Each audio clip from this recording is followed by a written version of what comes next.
வணக்கம். இன்றைக்கி நம்ம பார்க்க போகிற சமையல் ஒரு டிஃப்ரெண்ட்டான சட்னி ரெசிபி தான் பார்க்க போகிறோம். இட்லி, தோசை, ஊத்தப்பம் நல்லா அட்டகாசமாக இருக்கும் எல்லாத்துக்குமே. வாங்க எப்படி செய்யலாங்கிறத பார்க்கலாம். இப்போ ஒரு கடாயை எடுத்துக்கலாம். தேவையான அளவுக்கு எண்ணெய் சேர்த்துக்கலாம். எண்ணெய் நல்லா சூடாகிடுச்சு. ஒரு 10 சின்ன வெங்காயம் சேர்த்துக்கலாம். அது கூடவே 4 பல் பூண்டு சேர்த்துக்கலாம். இப்போ வெங்காயம் நல்லா வதங்கிடுச்சு. இதில் வந்து 2 டேபிள் ஸ்பூன் உளுந்து சேர்த்துக்கலாம். அது கூடவே ஒரு கைப்பிடி அளவுக்கு கேரட் சேர்த்துக்கலாம். இது எல்லாத்தையும் நல்லா வதக்கிக்கலாம். இது கூடவே ஒரு 7 வரமிளகாயை சேர்த்துக்கலாம். இப்போ இதில் 2 பச்சை மிளகாயை உடைச்சிட்டு சேர்த்துக்கலாம்.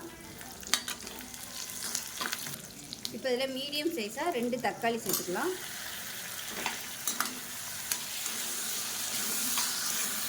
சட்னிக்கு தேவையான உப்பு சேர்த்துக்கலாம். இப்போ பாருங்கள், தக்காளி நல்லா வதங்கிடுச்சு. இதில் நல்லா ஒரு 2 டேபிள் ஸ்பூன் அளவுக்கு துருவன தேங்காய் சேர்த்துக்கலாம். அது கூடவே நல்லா ஒரு கைப்பிடி அளவுக்கு மல்லி இலை சேர்த்துக்கலாம். மல்லி இலை சேர்த்துட்டு ரொம்ப வதக்க வேணாம், லேசாக வதக்கினீங்கன்னா போதும். ரொம்ப வதக்கிட்டோம்னா அந்த ஃப்ளேவர் எல்லாமே போயிடும். அதனால் இலை லேசாக சுருங்குற அளவுக்கு வதக்குனா போதும்.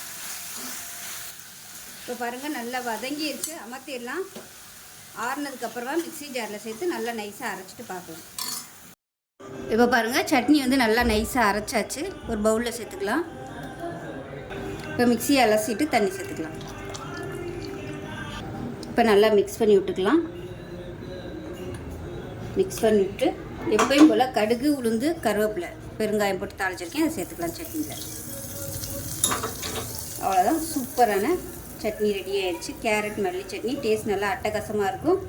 ஸோ எப்பயும் போல் ஒரே மாதிரி பண்ணாமல் இது மாதிரி அப்பப்போ டிஃப்ரெண்ட்டாக செஞ்சு பாருங்கள். ஸோ இந்த வீடியோ பிடிச்சிச்சின்னா லைக் பண்ணுங்கள், கமெண்ட் பண்ணுங்கள், சேனலை சப்ஸ்கிரைப் பண்ணுங்கள், பக்கத்தில் பெல் பட்டனை ப்ரெஸ் பண்ணுங்கள். நன்றி.